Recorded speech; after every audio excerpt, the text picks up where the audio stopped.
intenten ocultar. Ten cuidado con lo que me escondas, hay un destape a punto de estallar, hasta en las más viejas ruinas.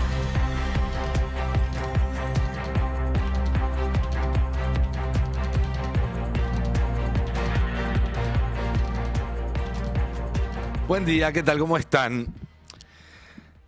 Voy a parafrasear una frase bastante conocida para decir que la gente puede soportar mucho malestar por poco tiempo o algo de malestar por mucho tiempo, pero no mucho malestar por mucho tiempo, porque por algún lado el descontento se hace sentir tarde o temprano, incluso en una sociedad con la enorme paciencia que hemos demostrado tener los argentinos, no solo con este gobierno, sino ya desde hace muchos años. Porque llevamos mal mucho tiempo y la verdad es que cuando uno mira hacia adelante, excepto algunos pocos entusiastas sobre representados en los medios y en las redes sociales, la verdad es que nada indica que vaya a haber un alivio en el corto plazo. No está en los planes del gobierno. No sé si está en su capacidad, si quisiera, pero además ni siquiera en su discurso hay un interés en prometer a esta altura del partido una mejor vida para los habitantes de la Argentina. Apunta a otros objetivos. ¿Se acuerdan que a principios de este año Milei hablaba de la B corta o de la pipa de Nike? Que decía que el 2024 había sido el año del ajuste más grande de la historia y que ahora tocaba volver a crecer. Incluso alguna vez usó esa frase que no debería usar nadie en un lugar de responsabilidad, que es lo peor ya pasó. Uno nunca sabe lo que puede venir después, pero definitivamente en la Argentina no vino ese momento de recuperación.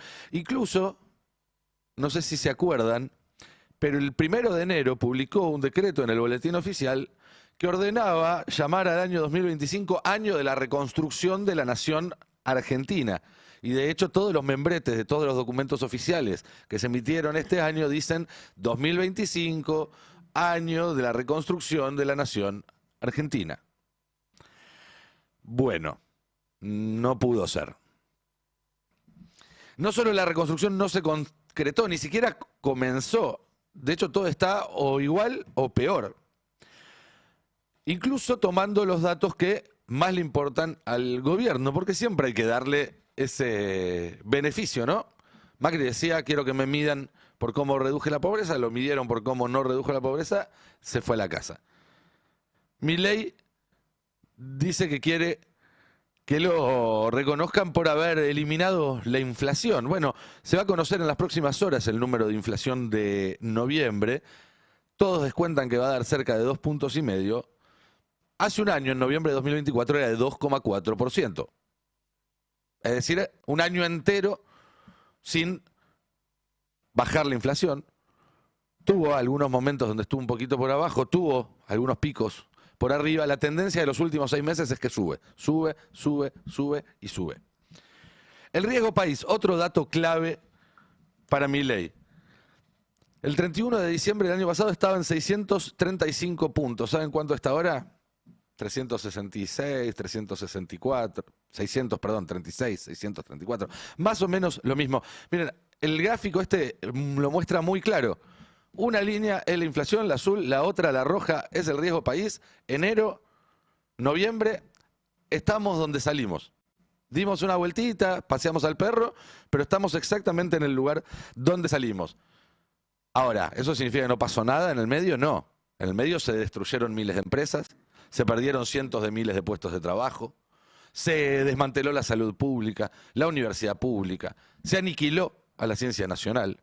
Nos endeudamos en decenas de miles de millones de dólares y entregamos el país a Estados Unidos en un acuerdo del que no conocemos los detalles y probablemente nunca los vayamos a conocer. Y el resultado de ese proceso, por supuesto, no es neutro. Y eso se puede ver todos los días. Acá hacemos un repaso diario de noticias de las últimas 24, 48, 72 horas. Y no hay día que nos cueste conseguir ejemplos de este tipo de datos, como por ejemplo el que publicó ayer CAME. 4,1 la caída interanual de las ventas respecto a noviembre del año pasado, que fue uno de los peores meses, no de este gobierno, sino de la historia.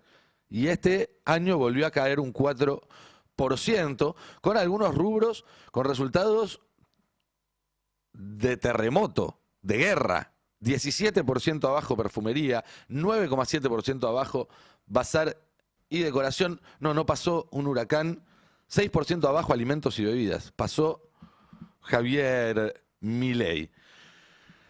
Salió un informe, lo comentó más extensamente Ari en su editorial hace un rato, le recomiendo que lo busquen después, pero que tiene que ver con que el 72% de los trabajadores en la Argentina reciben menos de 1 millón de pesos por mes. Este es un estudio del Instituto Gino Germani de la UBA.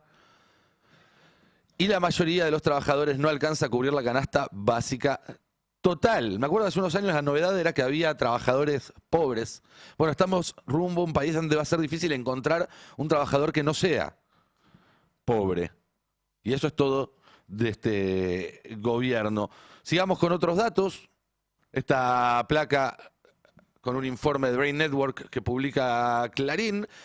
Aunque el 80% de los argentinos busca ahorrar, o sea, le gustaría ahorrar, más de la mitad dice que llega a fin de mes con lo justo y solamente el 13%, 1 de cada 8 personas, puede efectivamente ahorrar. Esto tiene como contrapartida también que crece la morosidad, es decir, la gente se endeuda para poder sostener su nivel de vida y luego no puede pagar esa deuda. Hay datos que lo confirman semana a semana.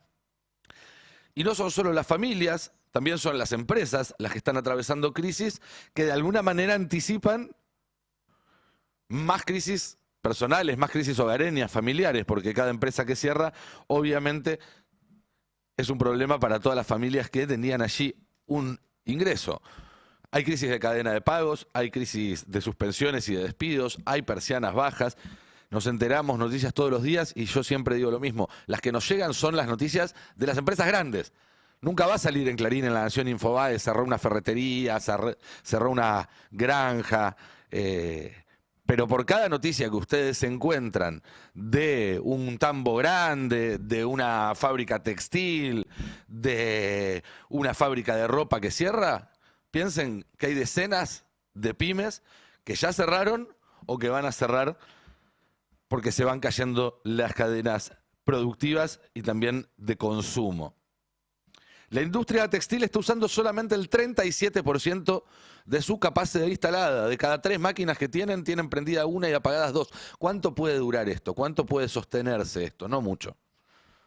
No mucho. La producción automotriz sigue sin repuntar. Cayó un 30% en noviembre. Un 30%. Son cadenas productivas que toman décadas construir y que si se desarman, si se pierden, ya no vuelven. Y estamos transitando ese camino. Un histórico mayorista cerró 4 sucursales y despidió a más de 100 trabajadores. Es una firma con presencia en varias provincias que decidió hacer esta reducción.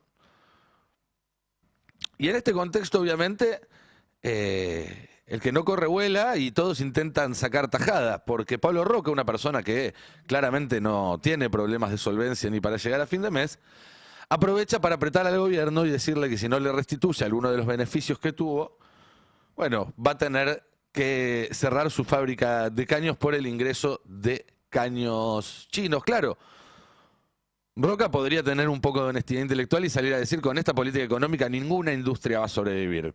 Pero no, sale a pedir por su propio kiosco y ese es uno de los grandes problemas que tenemos. Ahora, es importante destacar 1 y 100 veces que esto que vemos no es un error, no es un problema, no es un fallo, sino que es exactamente el objetivo que tiene este gobierno. Convertir la estructura productiva, pero también normativa, legal, ejecutiva de la Argentina para transformar al país en un país distinto.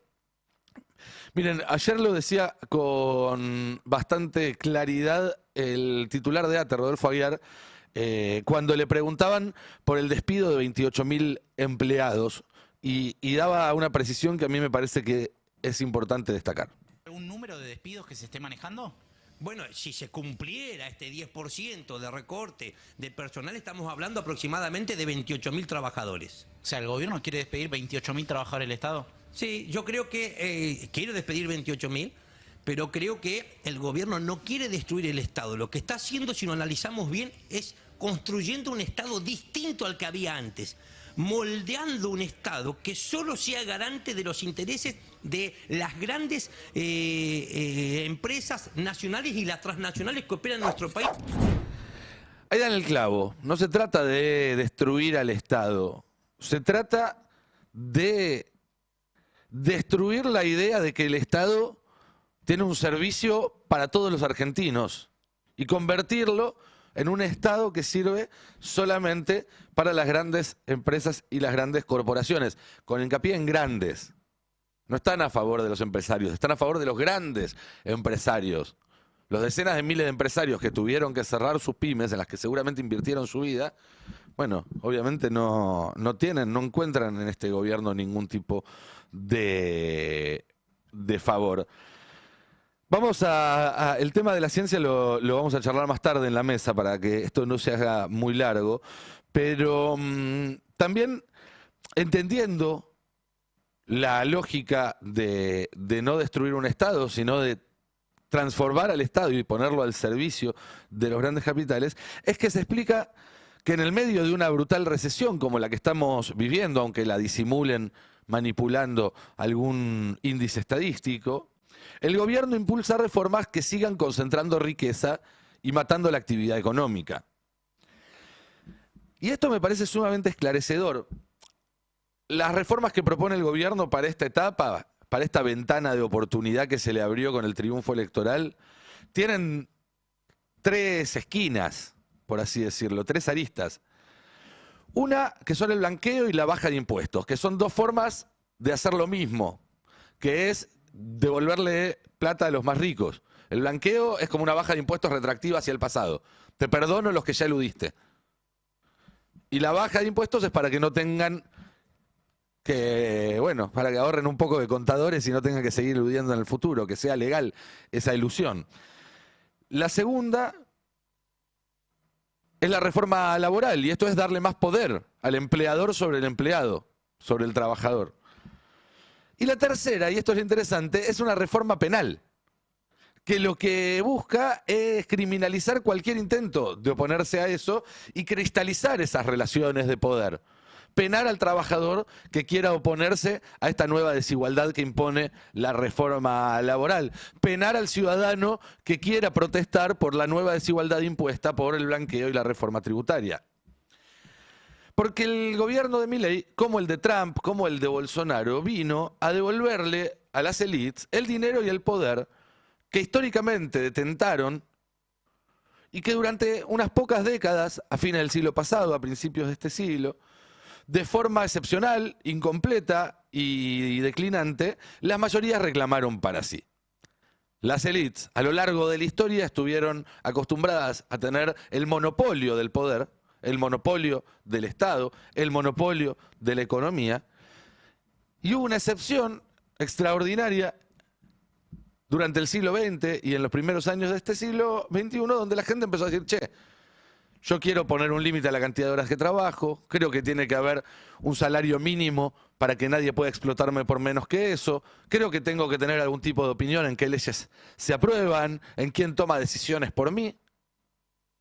Bueno, lo que vemos es una contrarrevolución, un contraataque de las élites para volver a quitarnos ese poquito que le habíamos discutido durante las últimas décadas. Y esa es una tarea que no se resuelve sin resistencias. Tarde o temprano, como decíamos al comienzo, la violencia que este gobierno inyecta en el sistema, por algún lado va a canalizarse. Las privaciones y el descontento no se toleran de manera infinita y las necesidades tarde o temprano se hacen más fuertes que el desencanto, la desmovilización, la impotencia. Lo dijo el propio Milei, la gente no se muere de hambre en la casa, algo hace. Bueno, pareciera este gobierno estar tratando de averiguar cuál es el punto de resistencia. Esta semana, sin embargo, algo empezó a moverse. Después de un parate de un par de meses por la campaña primero y por la reacción tras el triunfo del oficialismo, pero esta semana algo empezó a moverse. Hoy va a haber una jornada nacional contra el hambre por parte de la UTEP, junto a otras organizaciones sindicales, sociales y demás. Van a estar en el Congreso, pero también en el resto del país, en puntos estratégicos, descentralizando la protesta. Me parece que este es un gobierno que tiene más herramientas para lidiar con lo que pasa en la órbita de la casta, que son esas cuadras que están entre el Congreso y la Casa Rosada, pero no tanto con lo que sucede en los márgenes. Escuchemos la descripción de Dina Sánchez, una de las referentes de la UTEP, una de las que convoca esta marcha, para explicar qué es lo que está pasando y por qué están saliendo. En el territorio, nosotras en el territorio hemos podido construir un trabajo bastante fuerte que tiene que ver justamente con estas situaciones. Frente a un Estado totalmente ausente, el narcotráfico avanza en los territorios.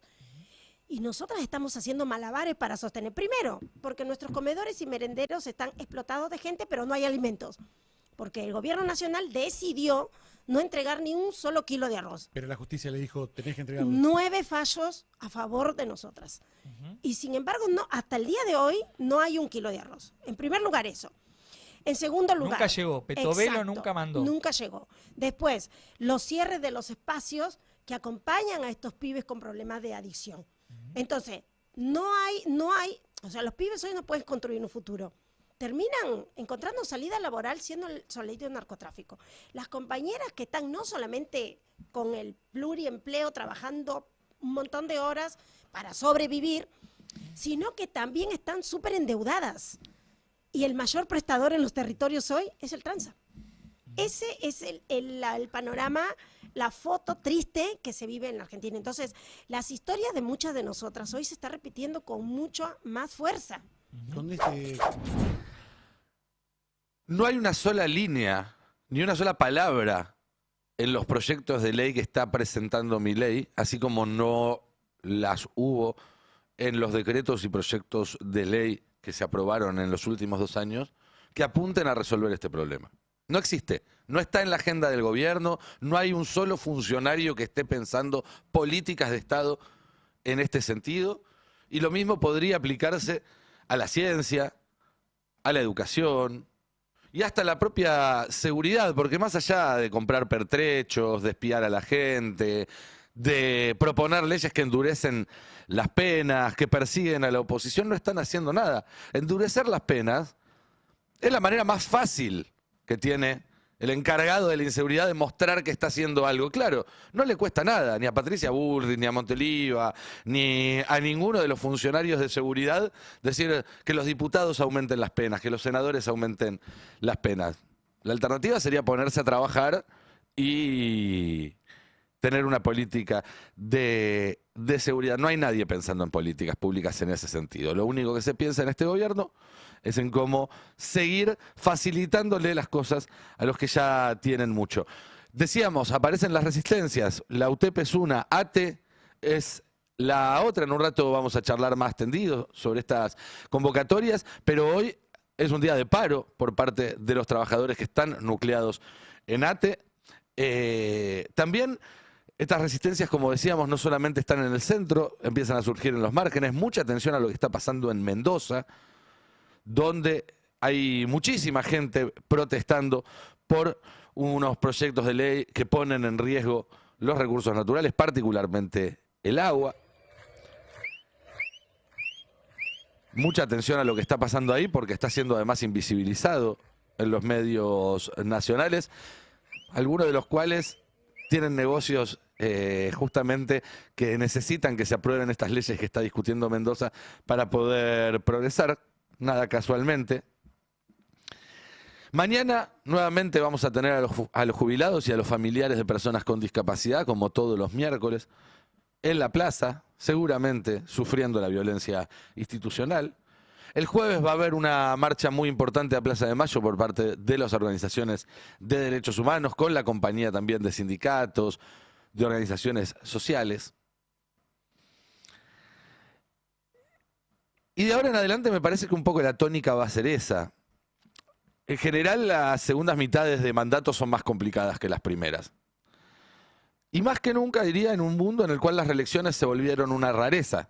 Hace 15 años, lo más común, cuando uno miraba la historia, miraba lo que pasaba en otros países y demás, era que un presidente después de su primer mandato tuviera un segundo mandato.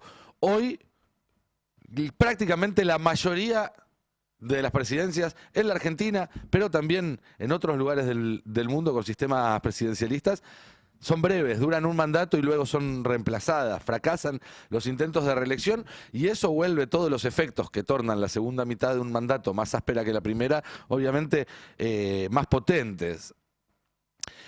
Porque los que tienen algo de poder buscan prevenirse hacia el futuro y entonces diversifican sus intereses y sus opciones, porque los que no tienen poder ya perdieron la expectativa de que su situación mejore por las buenas. Y entonces los conflictos tienden a espiralizarse.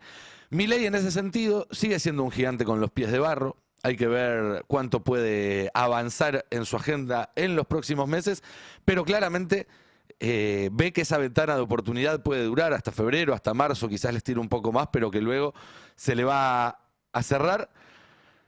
Y ese gigante por ahora se sostiene en pie, quemando también, hay que decirlo, de 20.000 millones de dólares cada 6 meses. Si no, ya hace rato se hubiera vuelto un charco. Pero bueno, los 2 años que tiene por delante no van a ser más fáciles que los que dejamos atrás, sino probablemente más difíciles.